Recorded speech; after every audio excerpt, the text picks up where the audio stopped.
That's my secret, cat. I'm always angry.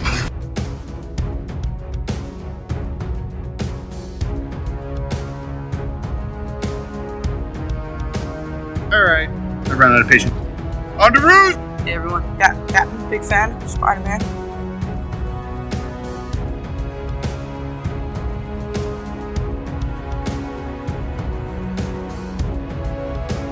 Avengers! Assemble.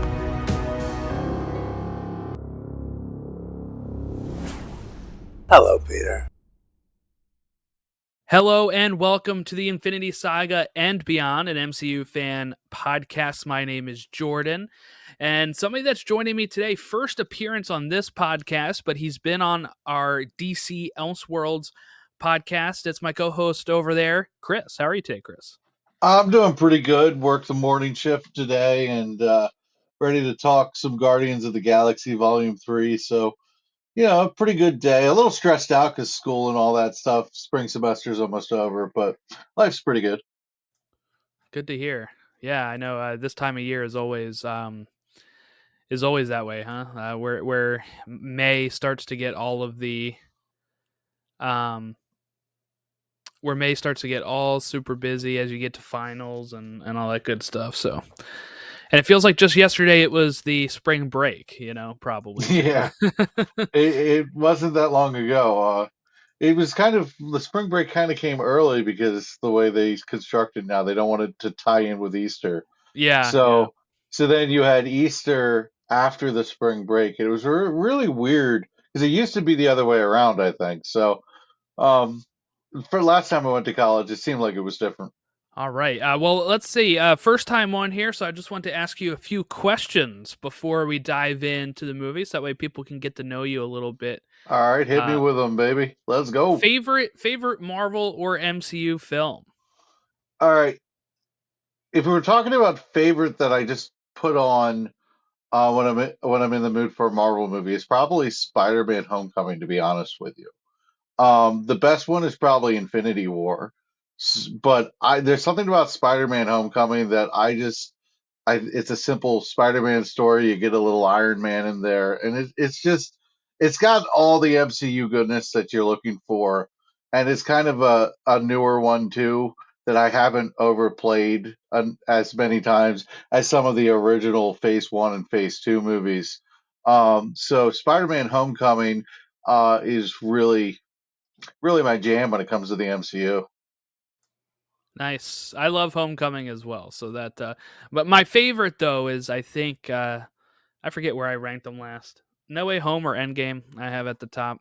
One of those two. But okay, favorite MCU character. I gotta say, Rocket Raccoon made a big push. With Guardians Volume 3. But I'm gonna say overall Spider-Man. But I gotta say Rocket Raccoon made a push in this movie. One of the things that always gets me nowadays is when we look at when I ask that question, right? People our age, it's usually more of like Spider-Man. Mm-hmm.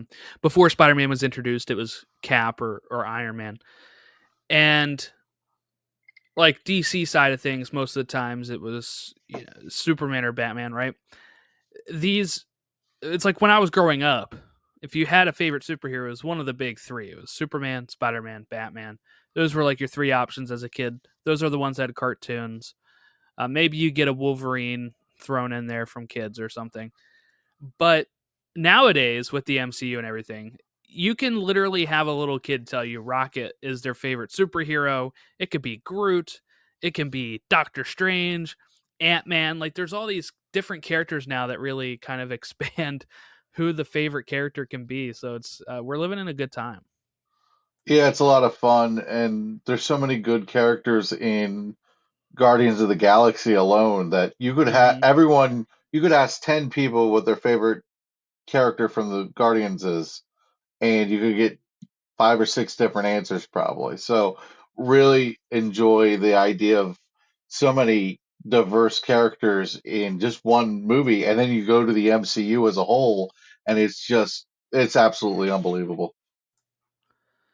It is. And we're coming to you too on the opening weekend of Guardians of the Galaxy Volume 3 and on Free Comic Book Day today. So if I get this up by the time, I probably won't. But hopefully you partake in Free Comic Book Day and you had some fun out there if you're listening. I went to my shop. It opened at 9 a.m. So I got there at 9 a.m. and it's open till 8 p.m. I got 20 free comics. So had a good day. Also spent some money in there too.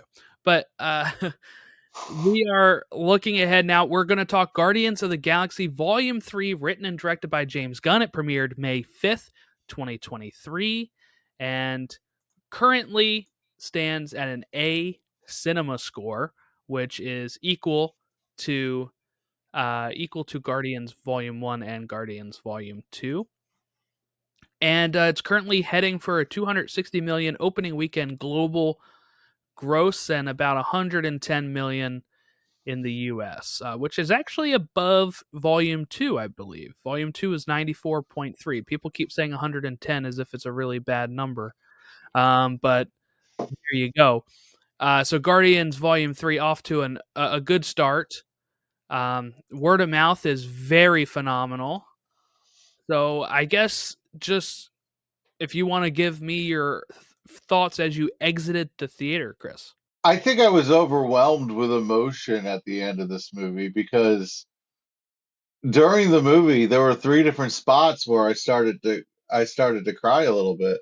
And then at one point I was absolutely sobbing and I looked over to my left and I was thankful that I wasn't the only dude crying in there. It was an emotional movie.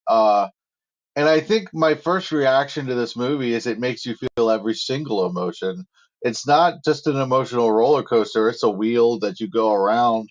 Um, Honestly, it felt cathartic. It almost felt like the Ravens Broncos playoff game in 2012 with the Mile High Miracle, which to non-football fans, I it was just a moment where you had the highs and the lows and the everything in between so drastically and dramatically all in one night. And it's very rare that something happens like that. And I was flushed with emotion. I need to see this again because I'm sorry, I just wasn't expecting that. And I'm so grateful that that flood of emotions hit me the way it did. I have to see it again anyway because I had 4 tickets. So my parents went with me and my wife. My wife was sick that day, so she could not go. So it's just me and my parents. I do have to go. I think we're going tomorrow to take my wife for her to see it because she was looking forward to it and just wasn't feeling up to it that day. So I would have wanted to see it again anyway, but now I have an actual baked in excuse of Well, taking the wife. I'm sorry she was sick because it must have been hard not to spoil the movie. Yeah, yeah. It's This is a movie that it's going to be hard to talk about without spoiling, because I think it's such an incredible character beat moment for every story. Like every character had so much to do in this movie, and I don't think you can talk about this movie without talking about what happened to everybody. Yeah, so I guess let's give our non-spoiler. This will just be Yeah, of course. non-spoilers for Yeah. like 5 more minutes or whatever, in case if people want their hype men to send them to the theater. But like my wife asked me how it was. I just said incredible. That's like all I really Hmm. said. I do have to warn her and warn people going in that if you are sensitive to animal cruelty, it might be some tough scenes to be watching in there. It got me. It got me pretty good. I'm a I came you home know and like hugged my dogs so much, and gave them a lot of pets. I Called did them the good same dog. thing. I did the exact same thing. I told Goose she was a good dog, and I actually took her for a walk a little bit after I got home because I needed to wind down, wrap my emotions. I actually listened to the Vigilante 1939 spoiler-free review because I was saving it for after I saw it. And I took my dog for a walk, and great, great review they had, by the way. Took my dog for a walk, and yeah, I just really love that dog. Animals get to me, and this movie, there were some scenes that it hurt. There were some scenes that it was hard to watch. Yeah. So that is, if you're about to go into the theater or whatever, that's one thing that you might want to prep yourself for. It wasn't as bad as I thought people said, like when it came to that, like because I prepared myself for it because I'd heard some of the same stuff, but I actually thought they didn't go as far as they like. Some of the stuff was off screen, so also sometimes you're just hearing stuff. You're not actually seeing too much of it, but it's just you see the results of it, and I think that's where it really hits. I don't think many people listening are going to be listening before they go to the movie, so I think we can kind of jump into spoilers. So if you are one of those people that for some reason decided to listen to this before going into the movie, you're going to want to turn it off right now because we are about to jump in to a full spoiler review of this. Okay, last warning. We're now all spoilers. Okay. So we're into this. All right, I do want to say one thing at the top here. Everyone's question going into this was who's going to die, and I'm very glad none of them died.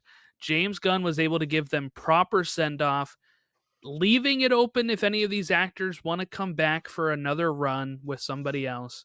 But it's still a definitive ending. I hate when people say we have to have people die to have stakes. That's just not, because that was the complaint before Endgame too, right? They're like, we always know Tony Stark's going to survive. And it's like, yeah, I guess, but the stakes also come from like the rest of the world and, the other characters around them. And I'm glad none of these characters bit the dust because I'm just so happy that he was able to send them off. The stakes were the characters. The stakes were how you cared about Rocket Raccoon, the how you cared about Star Lord and Nebula and Gamora, and oh my God, Mantis was so awesome in this movie. I was actually biggest surprise was how important Mantis was to this movie, but she was awesome. But I just couldn't get over how much I cared that Rocket won, and that Rocket, when he said I'm done, I'm done running. He goes in and he faces it with the Guardians. I it was just an emotional, amazing moment, and there were so many stakes in this movie, but they were personal stakes. So if you wanted Avengers Endgame level stakes, you're never getting that again, guys. Maybe Secret Wars, but we don't have to have those every movie, though. That's kind Uh-huh. of the key thing. I think you can have, like you said, those personal stakes. That's very different from the stakes of, a movie like this. And I understand people being like, "Well, it's the last one." It's like, yeah, but it's still an open universe where characters can continue. So I'm glad he didn't be like, well, guess what? You can't ever see Rocket again. Because honestly, Rocket and Groot, the reason why I knew they would not die is because they can just be voiced, right? Like Bradley Cooper and Vin Diesel don't have to take the 7-8 weeks of shooting that a movie takes. They can just hop in the booth and record their lines in the next Avengers film or the next Guardians film without it. Unlike characters like Gamora or Drax or Nebula, where they have to put on hours of makeup. That's like, it's so different. That's why I thought if anyone was going to die, it was going to be Drax because of how how Dave Bautista keeps saying he's for sure done. I was like, okay, then maybe they'll kill off Drax, but I'm glad that they gave him a happy ending. All these characters got happy endings, which is great. And one of my favorite lines in this whole thing was, when Rocket, the High Evolutionary calls him what, P13, right? And he says it's Rocket Raccoon, and then he shoots him, or takes him out. And that was so good because in the comics and in everything else, he's called Rocket Raccoon. And in the first movie, he says he's not a raccoon, right? He says there's nothing like me except me. And then in this, he finally discovers when he sees the species list, and it says North America, common name raccoon, and he realizes that's what he is, and that's what all of them are, and he claims that now. I just thought that was really cool how it's like almost like these three movies are an origin story for Rocket. Mm-hmm. Yeah. Yeah, and the Rocket Raccoon storyline throughout this was, I mean, he was hurt early in the movie, so a lot of the character development was flashbacks, and those flashbacks, they first off, they show you him becoming Rocket Raccoon and his personality forming and his genius starting to brew, but they show a humanity that the other movies don't in Rocket Raccoon, because the first impression you get of Rocket is, he's this scruffy kind of asshole. And in Volume 2, it was almost like he was determined to be the biggest asshole there was. And yet you get so much explanation here, but the way he treated, the way he had friends um, that were his cellmates, basically, it really just fleshed out his character completely. The first movie, right, we see of Rocket just being with Groot, and that's like he's kind of partially being acclimated to everyone else, and it's number 2 where he really sees himself in Yondu, and decides to make the different turn and it be more accepting of the family, right? And um, Volume 2 is as much of Rocket's story as it is Star-Lord with his dad, is when you have, Yondu yelling at Rocket, like, I know who you are because you're me, right? And that really hits Rocket enough to where he shifts completely. And in this third one, then we get the final piece of him accepting that he is a raccoon, and accepting and getting revenge on the man who made him the way he was, and also knowing that he can kind of be better than the high evolutionary. And while that guy is the one that kind of gave him uh his his mind and made him who he was, he's able to use that for good and to be better than the the high evolutionary.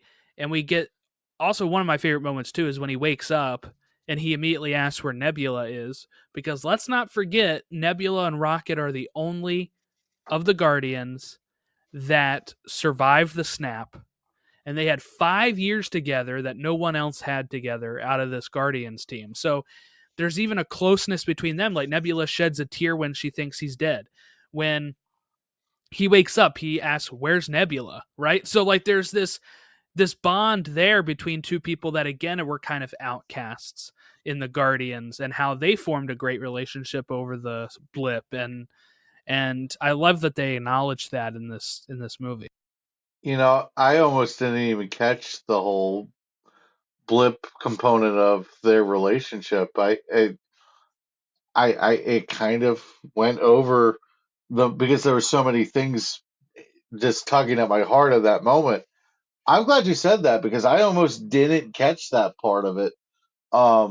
And I gotta say, Nebula's character arc has been transformative to the point that it's just hard to believe that where we started was her being that angry sister who wanted to kill Gamora.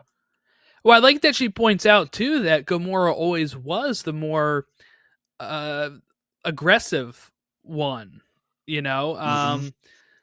because Gamora was the golden child for Thanos originally. So like she was the one that was Nebula was always trying to gain. They all have daddy issues, right? She was trying to Oh gain yeah. her dad's favor, but Gamora was always one upping her. And then Gamora becomes a good guy, and then Nebula, when she when Gamora is saying, because this is a totally different Gamora, but when Gamora is saying some of the stuff she's saying, and Nebula is like, I told you, she's like the more aggressive one, Peter. And I know it's in the trailers, but I really love the scene where Gamora's like, it sounds more like Nebula that you fell in love with. And you have Peter and Nebula looking at each other, and then Peter with the line about the eyes, like that still hits even though I saw it in the trailer. I really love that whole exchange. Yeah, yeah. My father replaced them. I just never noticed how dark they were. It's just that was good. That I like that a lot. I really like the idea of everybody mattering, no matter who you were in this movie. I like the idea that at the end they said, "Oh, I thought we were just going for the higher life forms," and they're like, "Well, we did too, but now we're bringing everything." Um, every living soul mattered in this movie, and there was so much respect for just living life and surviving in this movie, and I thought that was awesome, and those monsters that looked like they were going to kill Mantis and Drax, and they eat batteries. They don't eat people. And then she uses her um, power to connect with them. That was awesome.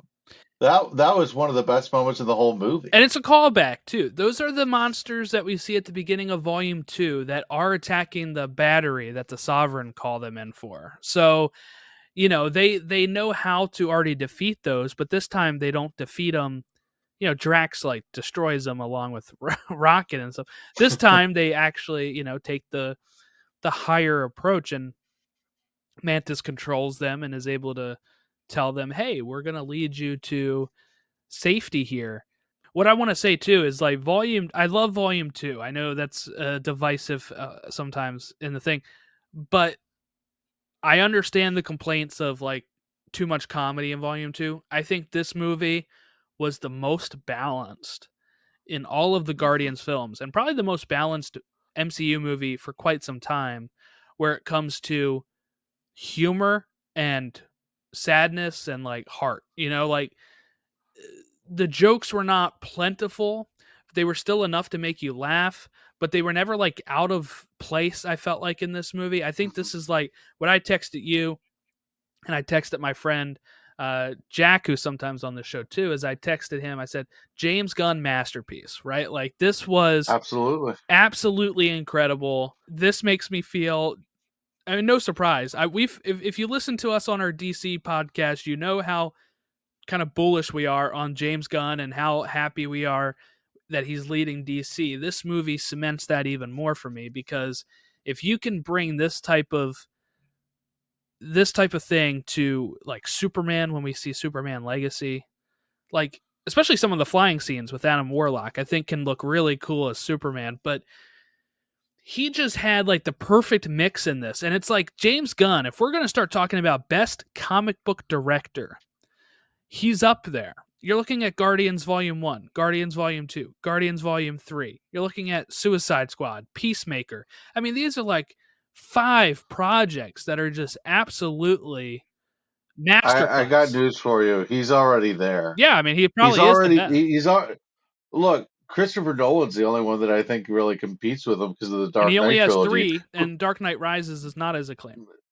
And that's the exact reason James Gunn wins the battle. I don't know that you can give the Russo brothers entirely the credit for how big Infinity War and Endgame were.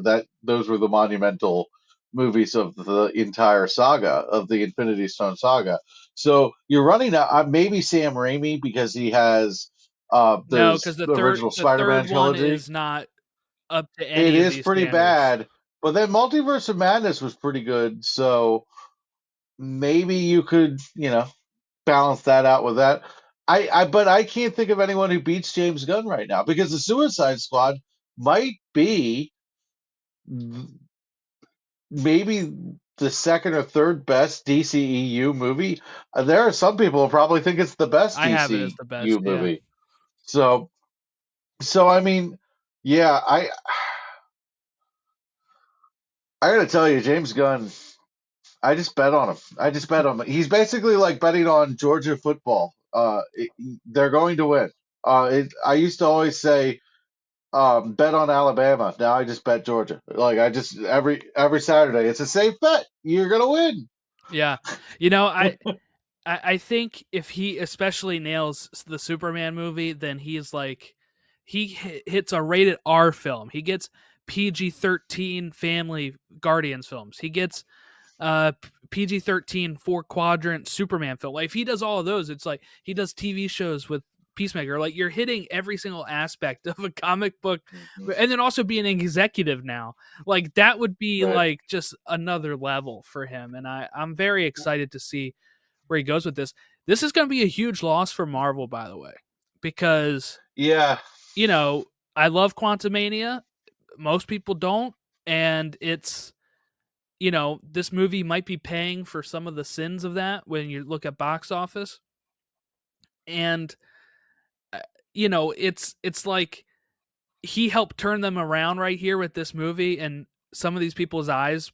I've already seen people say like this feels like a phase 1 through 3 film that if it doesn't keep up at this level, then that'll suck for Marvel. But then I feel like DC is going to be at this level, so and he's going to be competition now. So it's very interesting on how this is going to play out for Marvel. I will say this about Marvel.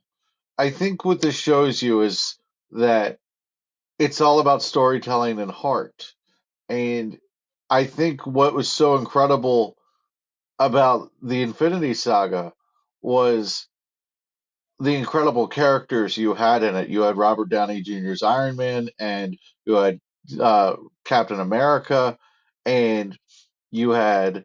I thought even in the Avengers movies alone, with what they did with Mark Ruffalo and the Hulk, and Black Widow, is you had so many people that you cared about, and they had great character arcs.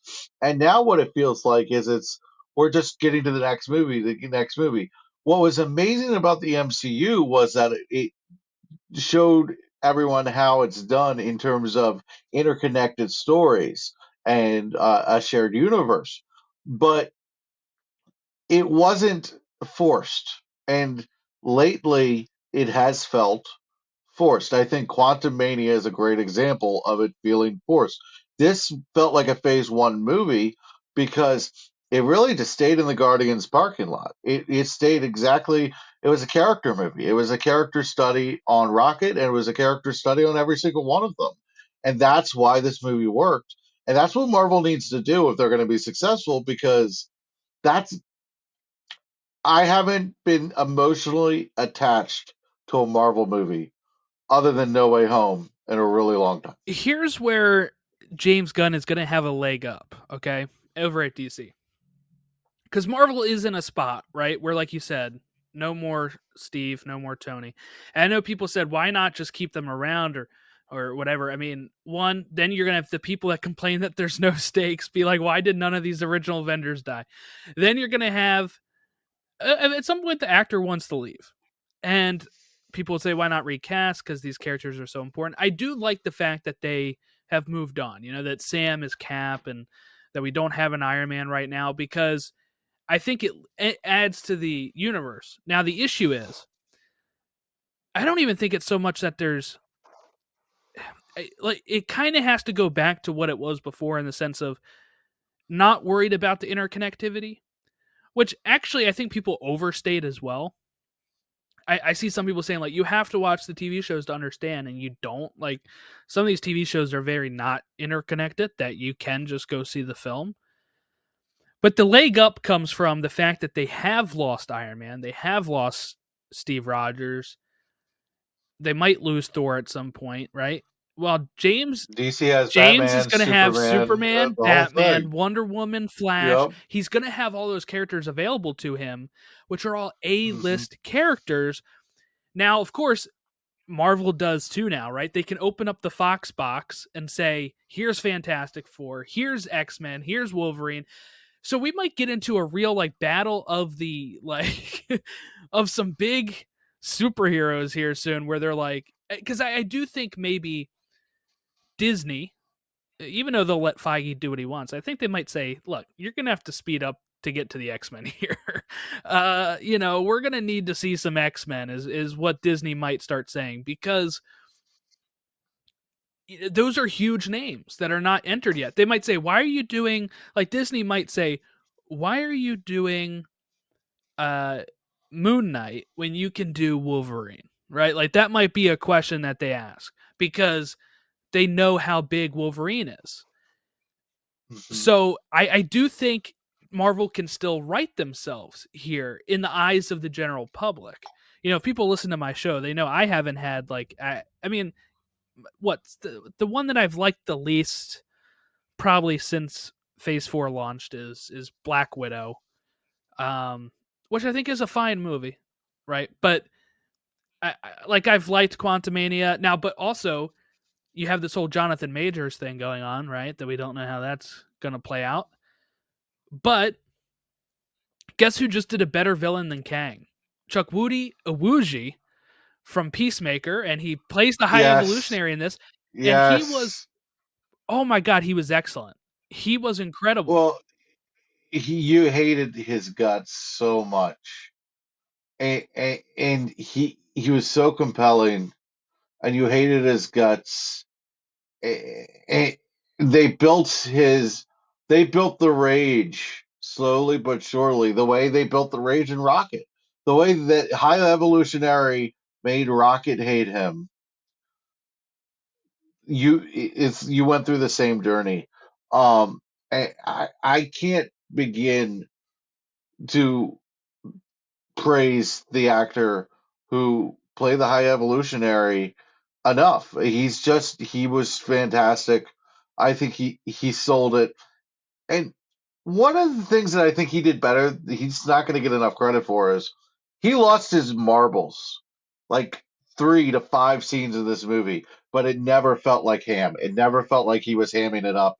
And to authentically lose your shit the way that he did and not have it play cheesy or make the audience take you less seriously is something most actors cannot do. I thought he really stole the show and ate up the scenes he was in, and uh, you hated his guts.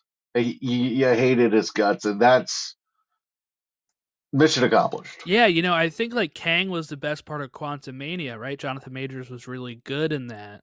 And we'll see. So far, Disney doesn't have any plans to recast him, it seems like, at least in Loki season 2, because that's already wrapped.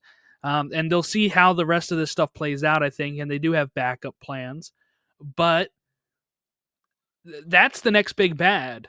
But I feel like while I was praising Jonathan Majors in that one, I think this, Iwuji takes it to a whole nother level, and it's just the High Evolutionary. He's not going to matter going forward, but like what he brought to the character was incredible, and James knew exactly what he was doing. He brought him over from Peacemaker, where he was playing, Myrn, and he was really good in that role.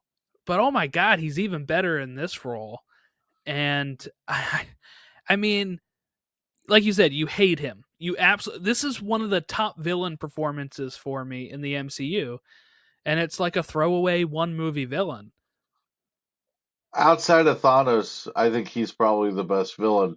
Maybe you could put Killmonger on that list, but outside of Thanos, it's hard to beat the High Evolutionary in terms of the impact that he had on the movie he was in.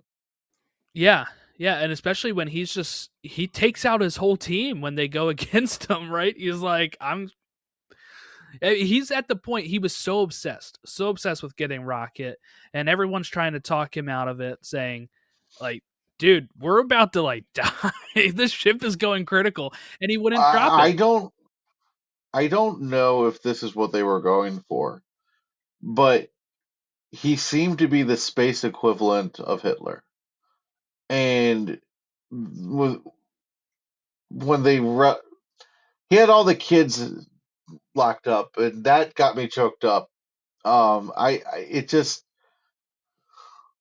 what he was doing was absolutely horrible, and I liked at the end when Rocket said, "You're not trying to make things perfect. You just don't like things as they are." What a simple, powerful line. And it just the High Evolutionary and his whole plan was such a hurtful concept, and it just so powerful to see the way it went down. And then everyone got saved. Everybody. It just beautiful. You know, we've kind of got hints at Rocket's background, like in the first one when they're changing, right, and Peter sees him with all of the enhancements in his body to make him stand upright and stuff. So it's kind of been, building to this again. It's just like this is all of Rocket's story is this trilogy. I feel like disguised as Star-Lord's story, but I mean it's all of their stories. But I feel like the heart is Rocket in all of these movies. Well, I think Rocket brings out the heart in Peter Quill, though. I Yeah, think best friends. Rocket, yeah, I think Rocket is the key to Peter. In many of this, uh, a little bit Gamora, but in the other movies, but Rocket really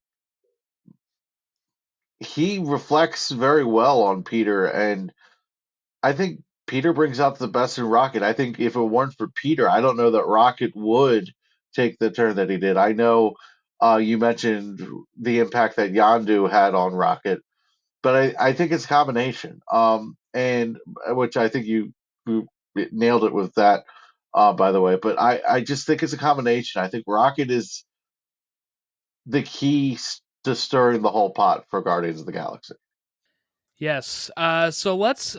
One thing I also like too is the intro to the movie was all Guardians of the Galaxy clips and the Marvel logo. I love that they did Yes, that. I was surprised they did it, but I appreciate that they did it. They don't do that often.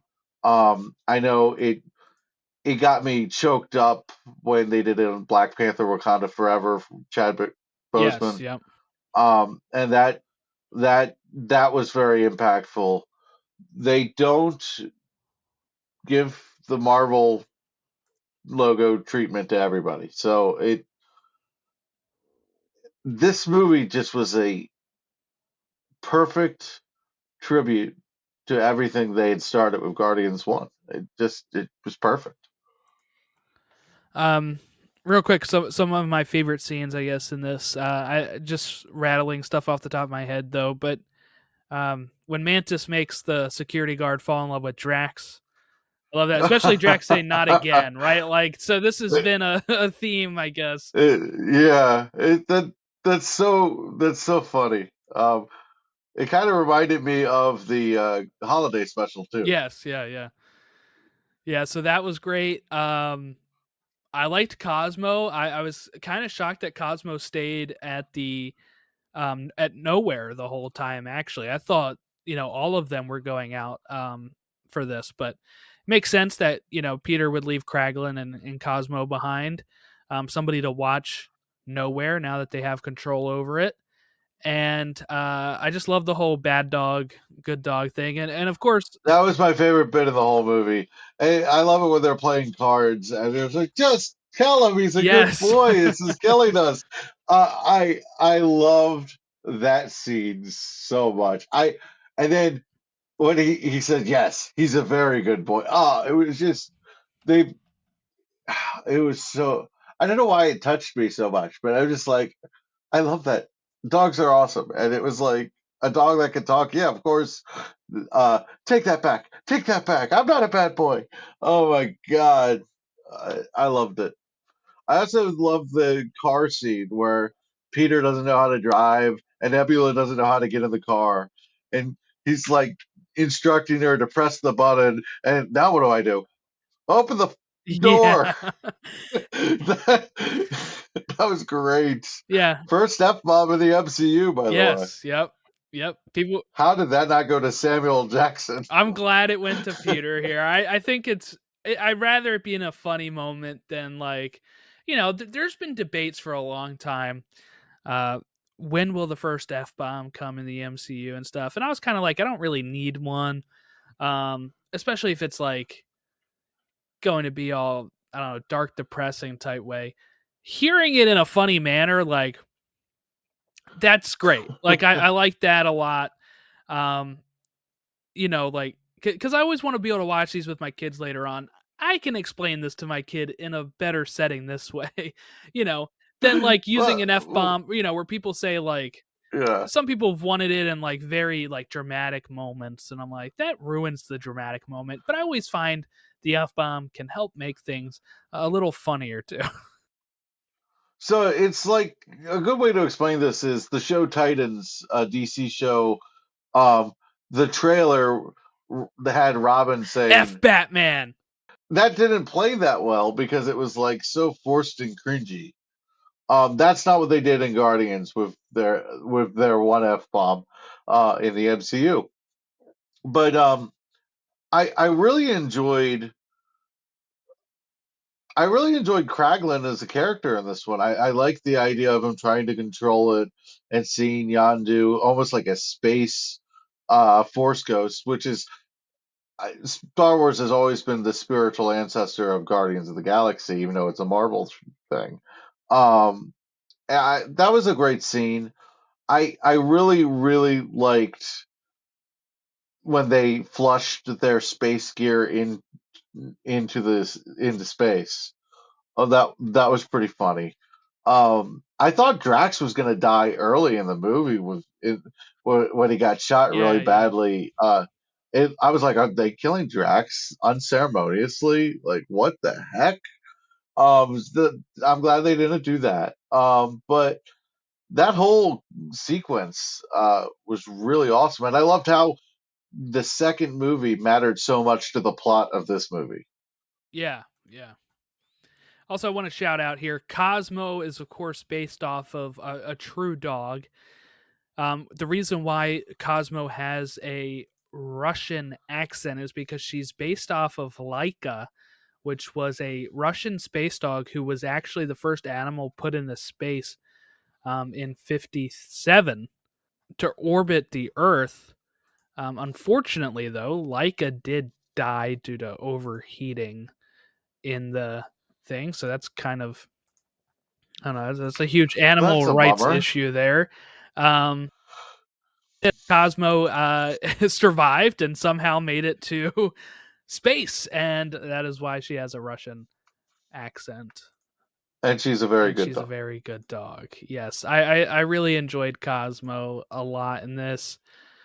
Um, I also really enjoyed, meeting Lila, Teefs, and Floor. As scary as Floor looked, I felt very bad for Floor. This whole scene killed me. When he turns around and Oh, sees that they're all dead, it's absolutely heartbreaking.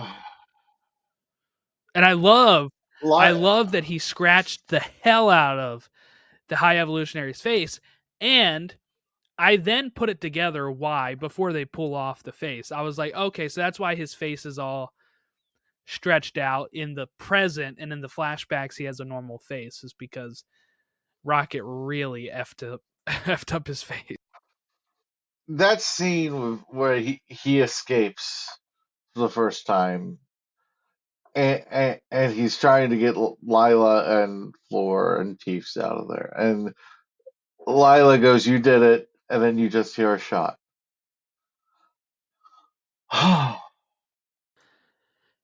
It got to me. It hurt because Lila was so sweet and pure. Just, I mean, this is the most Disney of all the movies because the cute animal dies. Yeah. Oh God, it really hurt. I didn't like that. I didn't like it one bit. Yeah, it's such a rough scene, especially when he doesn't kill the High Evolutionary there, right? Because we see him later in the movie, and you're like, why? Rocket's running out there. And it all comes full circle again when his key still works, right? When he goes in to save all the animals and he's saving the other raccoons. You would think the High Evolutionary would have the high thought of changing the He probably locks. had no clue Rocket was gonna free them. I think he thought Rocket was just going to. I think this is where hubris comes in here.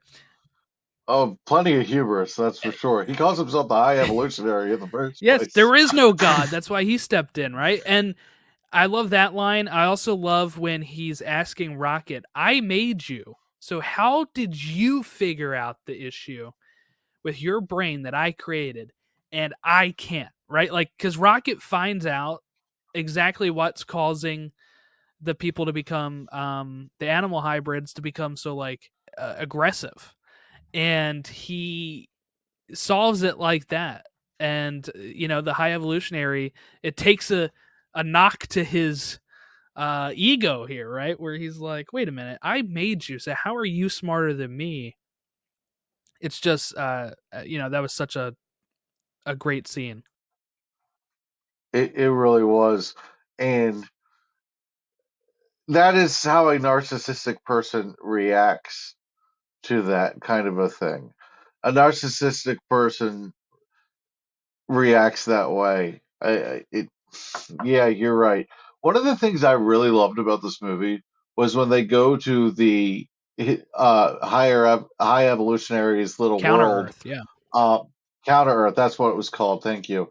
Um, they Drax is like lying down on the sofa and they're arguing about. Well, that's why it's so long and it's there for that.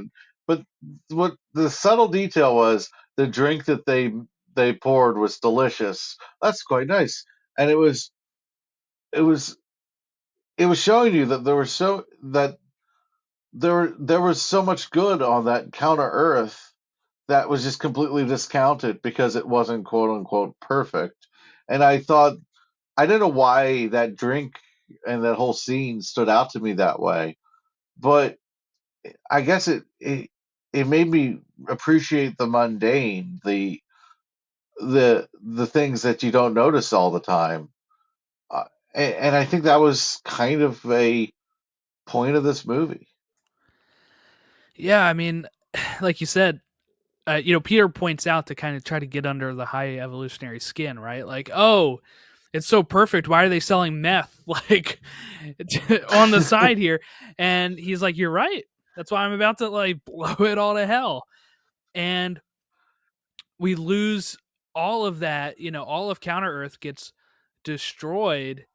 Um, Even the good, the little girl who just wants to play with her ball that Drax absolutely knocks out. She's dead, right? Like all of these people, the people they steal the car from are dead now. Like that, all of that stuff was lost.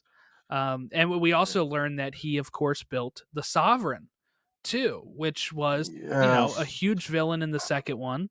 And they created Adam Warlock from there. So I guess let's get into Adam Warlock because some people have been a little split on this.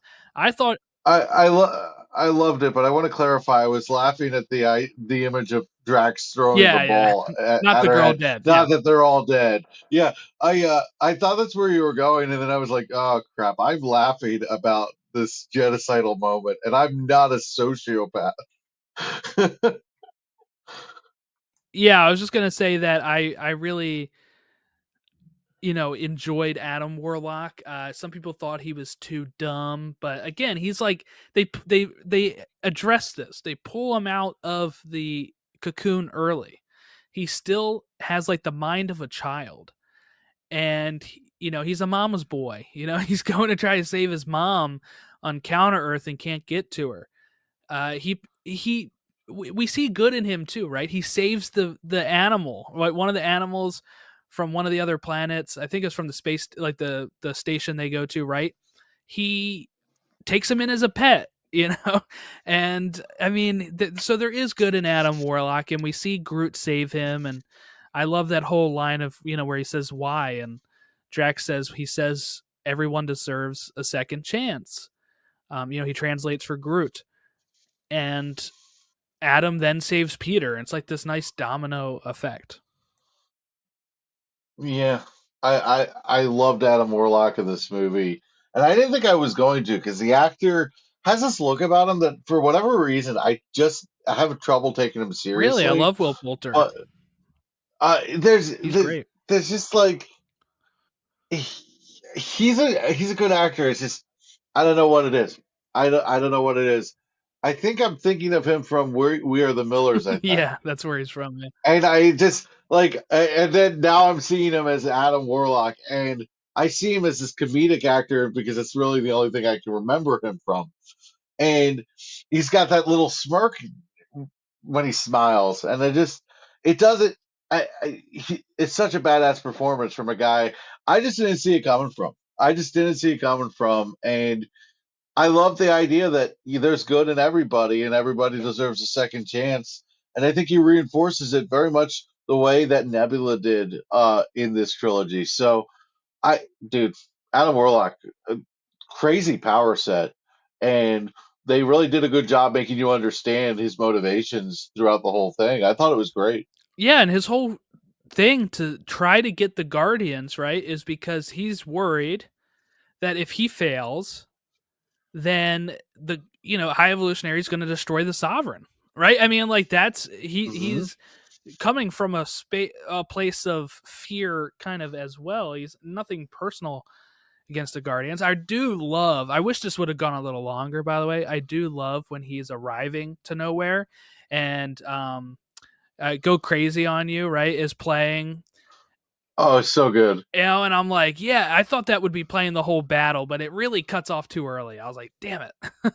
I really wanted to see I love that song too. I love song. that song. It's such a great song by heart. And I love that whole scene, but I wasn't ready for Rocket to face his mortality quick. that soon in the movie. It's like 10 minutes. I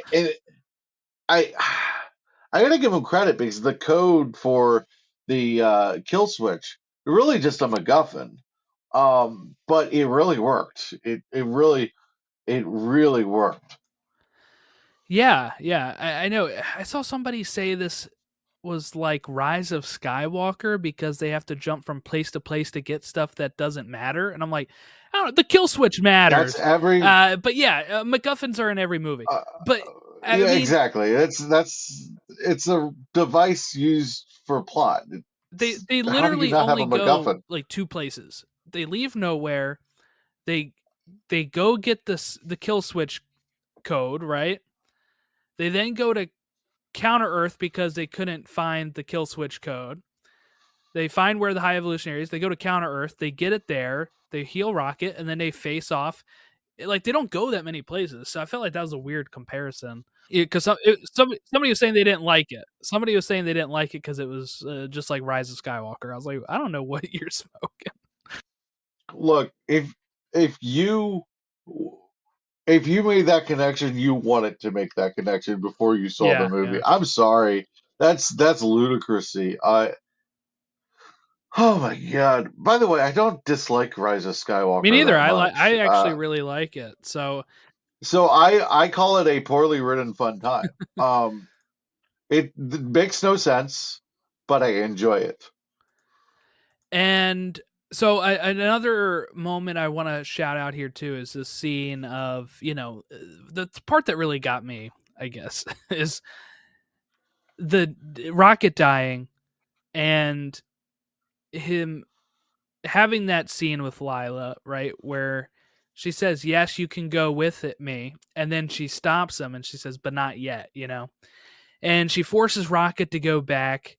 He wakes up and we get, like I said, him asking about Nebula. He's hugging Peter and Groot, and Gamora's kind of awakening to what this family is like, right? And we even had Nebula say in this when Gamora's like, "I'm your sister, I'm family." Nebula says, "So is he," talking about Rocket. So just how much they actually are going out to help Rocket. But that scene where Lila says, like, "Not yet," that got me. And then I thought, I was like, maybe they will kill him off. Like, I knew they were going to wake him up at that point. But I said I maybe was sobbing like crazy at I that was like, point. maybe they will kill him off because, like, once he frees the other animals, that would be his purpose, right? That Lila was talking about. But I'm glad they didn't do that. The sky is beautiful and the sky is Yeah. forever. My heart just, and when Star Lord is refusing to lose Rocket and freaking out, I yeah, I and then he's living, and then I'm crying for that. It was Yeah. just I was just like, stop making me cry. I was like, I'm going to be very curious now that I know what's happening if it gets to me the way that it did on the first watch. I'm going to be very curious of that because I don't know that I'm going to have the tears well up the same way. Um, but it really hit me hard I in the theater. I think it will for me because I have a hard time. Like, okay, so there's some movies that if it makes me cry, I'm gonna not rewatch it as much, right? So, like, example, Up, right? Like, I can't just be like, I'm gonna watch Up today. I have to be in some sort of headspace for that because I know the first 15 minutes are gonna wreck me again. So Yeah. this one, I do think that it'll get me, but I do think it'll be easier for me the next time because I do know the ending, and the ending is happy. And I think I'll cry still, but I'll be like, it's not as like depressing for me. What was a movie that I watched recently where I was like, I can't watch it again anytime soon because it didn't have like a happy ending, and I'm like, I know I have to go through this all over again, and like the sad stuff is at the end. This is like the sad stuff's in the middle, and then we still get the happy ending where I'm like, okay, that's great. Like, I know where this is now. I know how I'm going to approach this. And I want to shout out too. I think it was I think Sean Gunn plays Baby Rocket, the voice. And Baby Rocket's voice is super cute. Baby Rocket is cute, when I like when he hears the music and he's asking the high evolutionary, like, we like, right? Like, we like this, and his first word being hurts is just, oh, that was heartbreaking too. Yeah. Absolutely got That me. was they really they spared no expense in tugging at your No, heartstrings that's James in Gunn this for movie. you.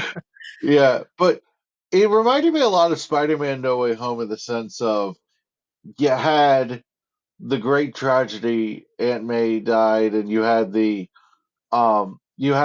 heavy consequences and the heavy emotions, and then you got to have your fun because you went through hell. You got to have your glorious ending, your fun because you went through hell, and it was earned. There was nothing unearned in this movie. There was nothing unearned. I really loved the opening with "I wish I was With Creep special." playing, yeah. The acoustic Yeah, and then version. yeah, it was so good. And then you're following Rocket in nowhere, and he starts singing along at one point, and I was like, God, there's something about it. I was just like, that's gonna stay with me, and I don't know why it's gonna stay with me, but it's gonna stay with me. So Baby Rocket is voiced by Noah Raskin, so that would be the one that says hurts and stuff. But then Young Rocket, which I don't know where the age cutoff there is Sean Gunn. And then of course Grown Up Rocket is Bradley Cooper. So This yeah. is easily my favorite Bradley Cooper role. It's not even Yeah, close. you can't even tell it's him. I mean, that's what's so You really amazing can't. about. I remember when he was cast, people were like, "Oh, he's supposed to be British," because so in other performances, Rocket is sometimes British. Um, it It's a it's so space much better opera. It's with Bradley Cooper's like New it is a Yorker voice. space galactic. No, no. If there's no British Empire in nowhere, Yeah. I'm sorry. Like, no, I'm done. I'm done. If that's a complaint, I'm done with the internet. Well, it was a complaint in 2014 before the movie came out. And then Okay, it people better be people done. heard his voice and they immediately forgot all about the complaint. You just can't say it doesn't work. You can't say it doesn't work. Yeah, it's great such a great voice. Groot. Groot. Yeah, let's talk Groot Groot. because Uh, I understood this right away, but some people didn't. But when we hear him say "I love you guys," that's because we are now understanding Groot. And it's not like if you pay attention to the way that the mhm, characters react, they don't react as if like he's speaking English. They react as yep. if he just said "I am Groot." But because we've been spending all this time with him, and because they explained that to Gamora earlier on, right? They say to Gamora, like, once you're kind of around him a lot, you just kind of understand what he's It saying. was clever. And James Gunn has confirmed this on Twitter, so it's not just a theory, but he says that's exactly what it means. So we've spent all that time with Groot, we understand him, and we It get to. was the It was payoff. great payoff. Yeah, it was very clever. And I don't know if it took me like that. I got it that way in the movie. I know I saw it afterwards, but in the movie I was just like, I love you too, Right, Groot. right. I was like, we love you too. It's just Groot was awesome, and when he takes out all the guns, and it's just like that looked freaking Oh awesome. yeah. That was like John Wick beat this. Yeah, I loved that. It was in trailers, but I loved just seeing him pop out with all those guns and I wish great. I hadn't seen that in the trailers, Yeah, actually. yeah. I wish I had not seen that in the marketing material.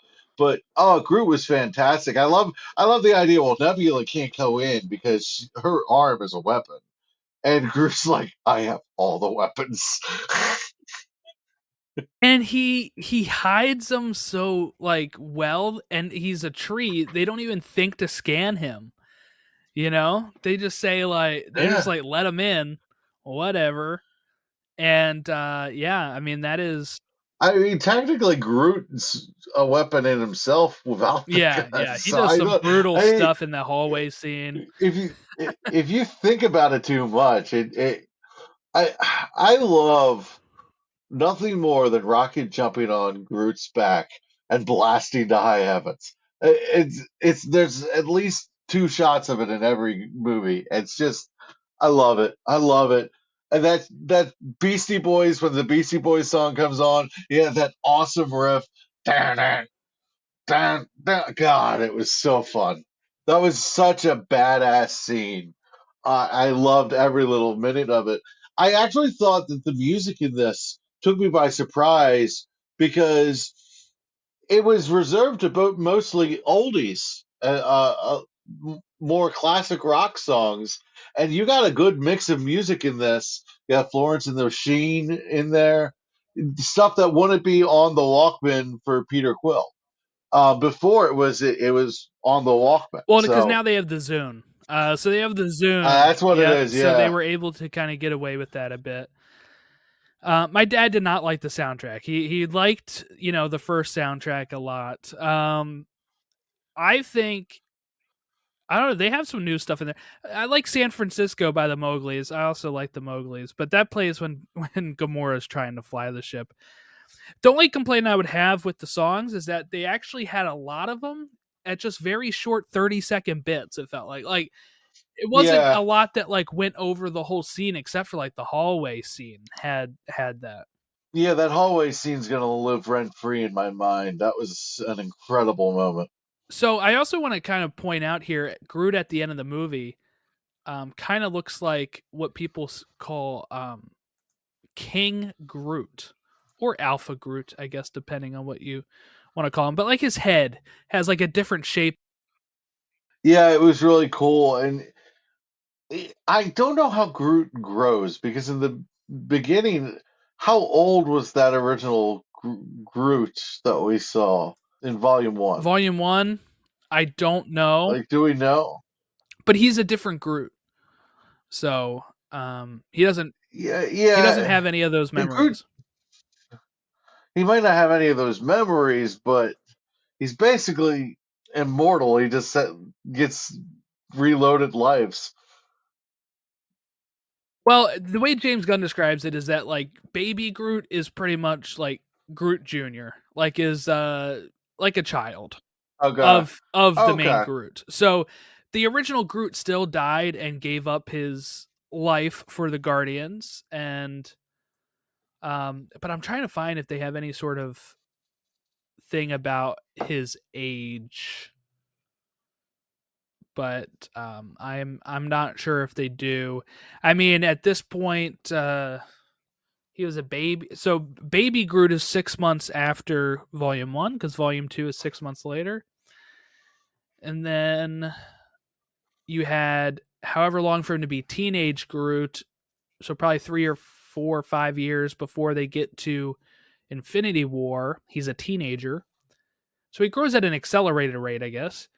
And then he, by Volume 3, is probably like young adult.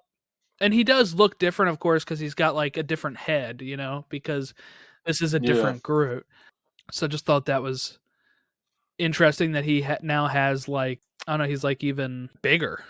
He's even bigger. I guess I haven't. I guess I haven't thought much about how Groot works. I just enjoy Groot. Yeah, yeah. Uh, but yeah, it's interesting stuff. Well, at the end, I guess let's talk some of these end credit scenes, and I guess where these characters end up. They split up. Right. Nebula's going to stay on Nowhere with Drax. Drax is going to help take care of the kids, right? Because he is meant to be a dad. He lost his daughter to Thanos years ago. And that's nice. I like yeah, that. I thought that was nice. And how he was able to speak their language and everything, I thought was really cool. And then we get so that's where those two go. Peter Quill decides to go back home. Rocket is going to lead the next team. Groot is staying with Rocket. And then Gamora goes back with the Ravagers. And we see when Gamora is there, that's her found family, right? Like this is a story about found Hmm. family and how the original Gamora found it with the Guardians, but this Gamora, out of time and space pretty much, has found it with the Ravagers. And they're all very happy to see she's okay. She's having a great time with them. And, it didn't work out this time for her and Star-Lord, and that's fine. She at least acknowledged that they were probably fun. Yeah, it's got to be hard because you almost couldn't live up to the expectations of the Gamora that came with the Mhm. Guardians. So there were, it was almost doomed to fail before it would even have the chance to start. Especially with Star Lord just not being in the mental space to be able to process it. Yeah, and he finally accepts it's not his Gamora. He can move on. That's great. I think that's good. Mantis, where does Mantis go? Mantis embarks on a journey of self-discovery with the abelisks. Okay. Those are the creatures. So that's where she goes. Yeah. Okay. There we go. And then in the mid-credit scene, we get the new team, which is Rocket, fully grown Groot, Cosmo, Kraglin, Adam Warlock, Blurp, the creature, and Phyla. One of the little girls is Phyla. And if people don't know who Phyla is, that is Phyla Vell. In comics, she is the daughter of Marvel, who was the original Captain Marvel. In this, I guess she's just made by the High Evolutionary, so there's a little bit of a different twist for you. But she is a member of the Guardians of the Galaxies in the comics at certain times. She's been a Captain Marvel before. So yeah, I mean she has some. I do wonder where they'll go with that if like next time we see this group, because I assume it'll be a while. We might have her be able to be aged up a bit to like mid-teen, late teens, maybe at that point. Especially because you can even say with her being built or born by the High Evolutionary, he could have sped up time like the clones or whatever from Star Wars. You know what I'm saying? Like they could have Right. faster growth spurts or whatever. But very interesting that they put her as part of the team and actually gave her a name of Phyla. So I thought that was really cool. No, I like the new team. I also think it's funny that the new team is the cheapest version of the Guardians for Marvel. I, It's just I the was like, CG characters. yeah, like that wasn't an accident, was it? I do like Adams there and Mhm. Kraglin. I love them just talking about what like best your most wanted concert or something or favorite artist. It was something like that. And you have I like Kraglin saying Garth Brooks. I just love that that's what his vibe is.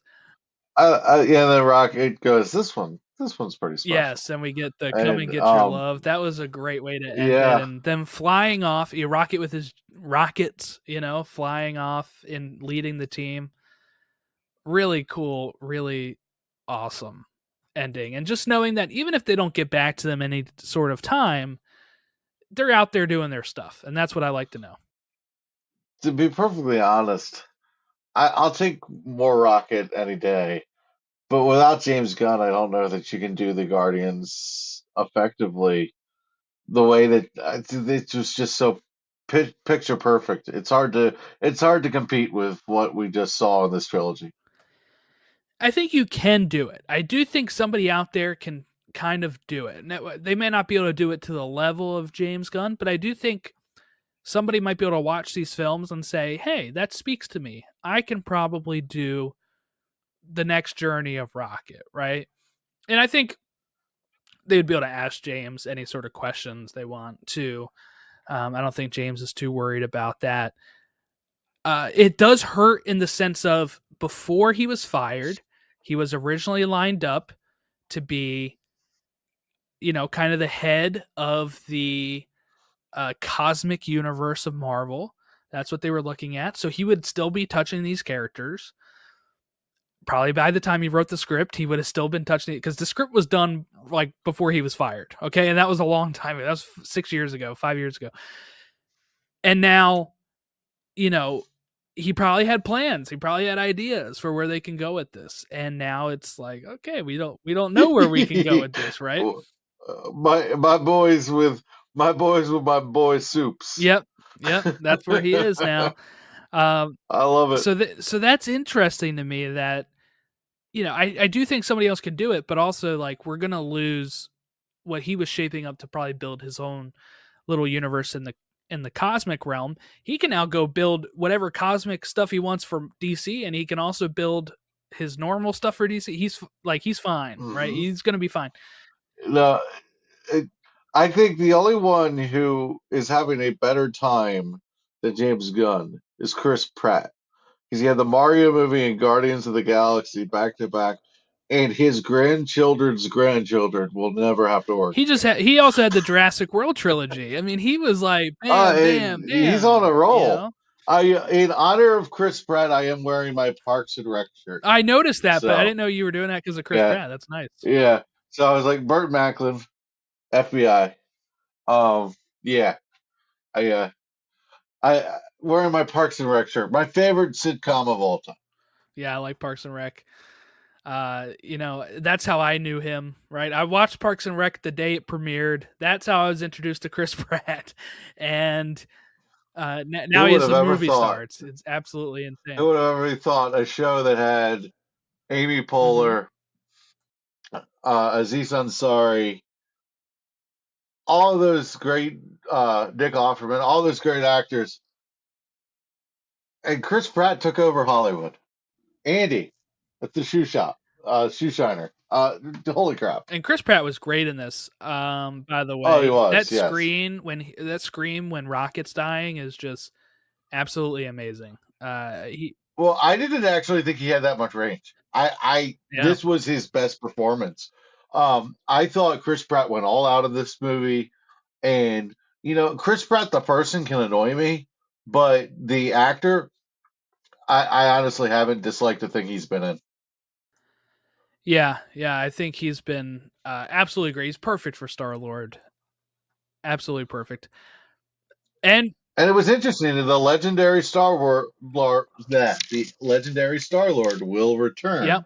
was an interesting way to end this whole thing. Yeah, the last end credit scene is him just eating cereal. This scene, by the way, when he got to meet his grandfather again, that made me cry too. I've been wanting him to go back to Earth to see his grandfather, and the fact that he did it, and they had that embrace. It was like a nice closure for the grandfather too. I mean, imagine that. Like Yeah. Mantis said, you lose your daughter and his grandson in the same day, the same time, because Peter runs out to cry and gets abducted, and he never sees Peter again until now. So he is, you know, that is something that he never thought of. He was thinking of it from like his own selfish point of view, and now he went and got to see his grandfather again, and he's having breakfast Well, with him. it's gotta be hard for the grandfather because the grandfather, if memory serves me right, he didn't even see him get abducted. No, he had no clue where he went. This is Yeah, yeah. So he's probably out there looking for him like crazy and calling the police for a missing child, and that's got to be the worst nightmare, especially when you're grieving over your loss already with yeah, your daughter. It's just unbelievable. I I I'm glad that they at least brought that up in this movie, and then they put some closure on it. And there wasn't a story beat left. There wasn't a story beat untied. I just think James Gunn cares about his character so much. And what's cool about James Gunn is every single actor yeah, yep. loves the guy, and I think that shows through in the movie. Yeah, I mean, how many people have if you don't know the backstory, when he got fired, Chris Pratt got the rest of the cast together, and he decided we're going to try to convince them to hire him back. He wrote this lengthy statement. He had what Arnold one of his mother-in-law look over it, which is Arnold Schwarzenegger's wife, blanking on her name. He had her look over it. She gave him some tweaks. He had every single cast member sign it. If one of them would not sign it, that was kind of like the hinging point. He said, I need all of you to sign it, so that way the story doesn't become, oh, this person didn't sign it, right? So like they were all on board to try to get James Gunn back. They signed this thing, they put it out, and you also had then Dave Bautista go a whole different way, where he was also calling out Disney in the public about firing James Gunn. So you had both like people were at that time were wondering why Chris Pratt wasn't speaking up, and are like, why is it just Dave Bautista speaking up? Chris Pratt was doing his own thing to get everything done a different way, right? Like the Chris Pratt way. Dave Bautista was doing his wrestler ways of just calling it out, right? Right. And it started putting pressure on Disney. Disney eventually turned around. Alan Horn, who fired him, is the one that rehired him. And then Alan Horn is the one that gave the recommendation to Zaslav to have him be the DC head, because Alan Horn moved to WB. So, it's kind of like this whole weird thing. It's a weird little small world. I do love that. I do love that Marvel's best director is now coming to DC. But I love more than anything that it's just an overall love of comic book movies that this guy has, and comic books in themselves. And the fact that you have a fan doing it, I think it makes all the difference. I think it makes all the difference in the world. It bleeds so much heart into the work that he does. Yeah, it's totally different having like somebody that loves the characters, that knows the universe in comics and the films, who's able to do that and Hmm. lend his own unique vision to it. But like you said, Star-Lord, I want to get back to that real quick. He's eating breakfast with his grandfather. They're complaining about how Star-Lord has to mow the grass for somebody. And one, we get the holiday special reference, because on the newspaper it says Kevin Bacon like tells all about an alien invasion, which is a reference to the holiday special. But we also get where it says the legendary Star-Lord returns, which means, of course, they already know where they're bringing him in, which is interesting to me, and it makes me wonder, where is it? So, Chris, I ask you, what movie is he appearing in next? Do you think he is going to be part of the Avengers? I think that's the interesting thing is he could, right? Like, is it? There's no reason he Are we couldn't. waiting for him now to come back in Kang Dynasty or Secret Wars?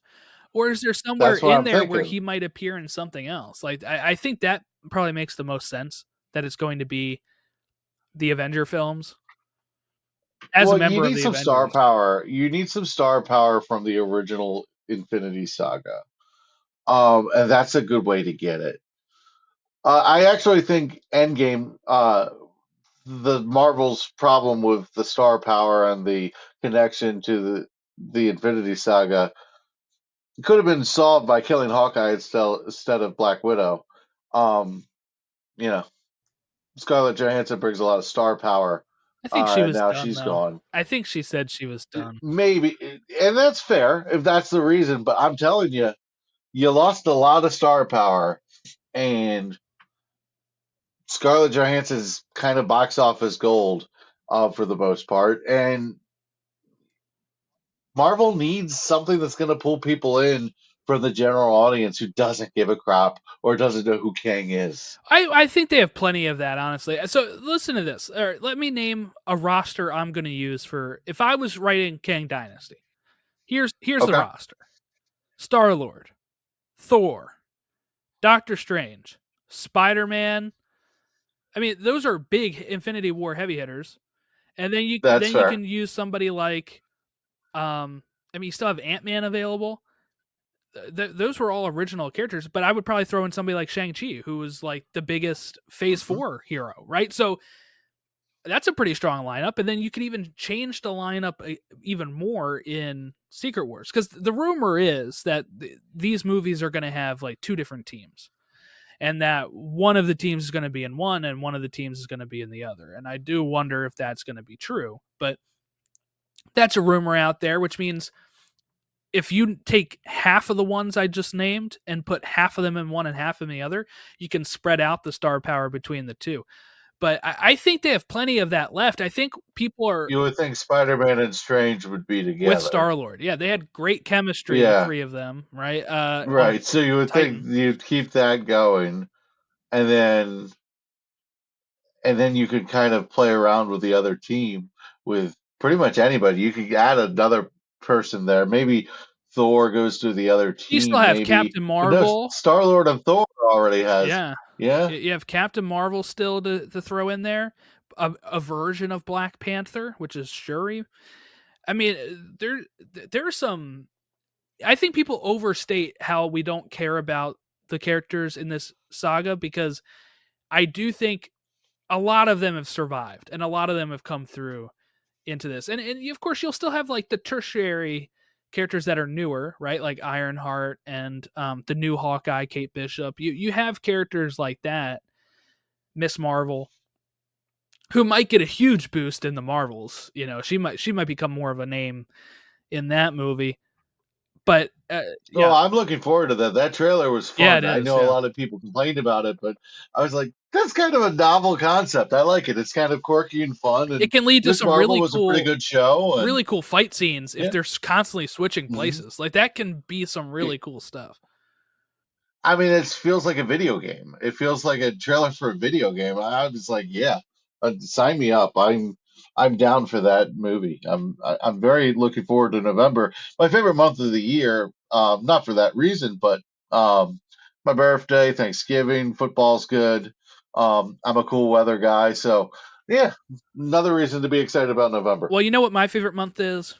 June. Because that's where my birthday is, and I'm about to get The Flash and Spider-Man Across the Spider-Verse and Indiana Jones. So I'm feeling pretty darn good about the month of June this year. June is gonna be okay. So June is Flash comes out June 12th, right? 16th. Ooh, I had the number wrong. Okay.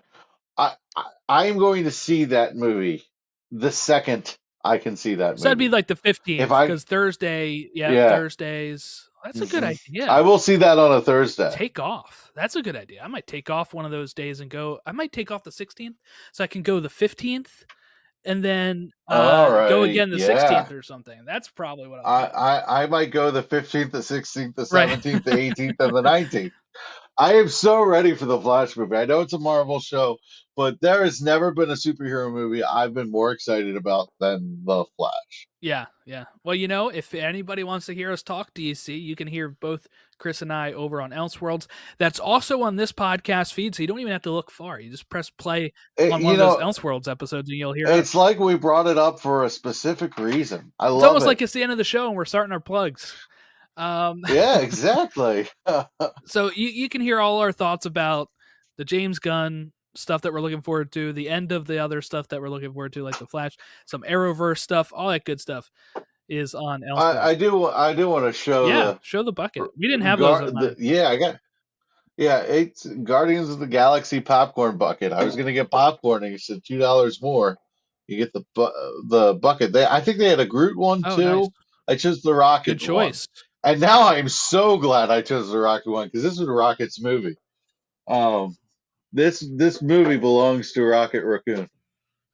Star The of the show. MCU belongs to Rocket Raccoon. I've always loved Rocket, and I'm glad that he survived the snap because I liked having him in Endgame as part of the team and stuff. I mean, that was so much fun, and that's who else can show up in Secret Wars and Kang Dynasty. You can have like Groot and Rocket show up, even if you can't get the other guys to show up. Like maybe you can't get Adam Warlock because of scheduling for that movie, but here you go. We have, you just CGI them in Rocket and Groot. Like that would be cool.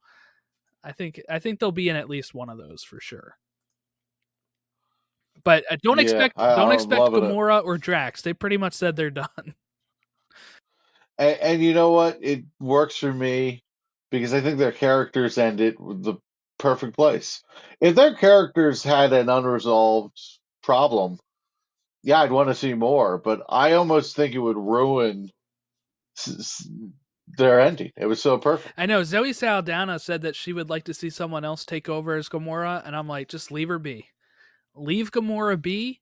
If you don't want to do it, there's other characters that are out there that these people can play.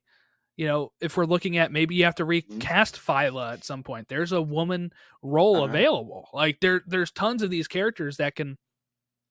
Look, Marvel has like 4,000 characters. While we're stealing things from Marvel for DC, Zoe Saldana, she can be Catwoman. That Nebula's got the poison ivy thing going. Yeah, that's what she talked to James. She wants to play that. Bradley Cooper said he'll go over to DC. I mean, like this is what we're talking about when we say James Gunn is loved. All right, who would you cast Bradley Cooper as in DC? I keep seeing Hal Jordan, and I love it. I do. I think he can also do. Yeah, CG. I think that's an obvious. He can also do a CG character though. If he brings what he brings to Rocket, but with a different voice, I think he can be anybody. Yeah, I agree with you there. I'm trying to think. Honestly, this will never happen, but he would be an exceptional Jay Garrick. I could see that too. If you give him an older Flash, because he's getting to the point where he can't quite play Barry. Isn't it Grant's turn to play Jay? He's getting to the 8. I'm just kidding. Yeah. But because we had John Wesley Shipp play Barry in the 90s, and then he played Jay, and now it's time to have Grant Gustin is 1 year older than I am. So and I found that out watching he's about a year or two older than me. I watched that the Flash this week, and I said they flashed back to the year 2000, and he's stuck in the year 2000. I was 10, and it's like, wait a second, how old was Barry in this? And then I googled the actor's age. He's 33, and I was like, okay, I guess this makes sense. But that made us 33 and look so much better at 33 than I ever will, and I hate it. Like I will never, ever 33. The guy looks like he's in his 20s. It's not fair. Yeah, he does look pretty young still. But we're all marching towards our death, so there you go. Leave you on a dour note here as we're wrapping up. That damp note. If you want to give us a follow, let me find where it's not as simple on this podcast. Let me find what all of our socials are, because some of them are some of the handles I use are taken on other places. Okay, so on Twitter it's at TO Infinity Saga, Facebook.com/Infinity Saga Beyond, and email us marvelplusrecaps@gmail.com. And like I said, you can catch Chris and I over on Elseworlds DC Fan Podcast, which is also on this podcast feed. I've also restarted doing the Pod Awakens, a Star Wars podcast. I put one of those episodes on this feed, which was, I think, my interview with Ken I put on there. Well, no, I put the Celebration news up there. But I do have a great interview with Ken Bishop where we talk about Return of the Jedi 40th anniversary that you can find on the Pod Awakens. And yeah, I think that's all my plugs right now. Thank you all for watching or listening. Have a great rest of your weekend. We'll catch you later.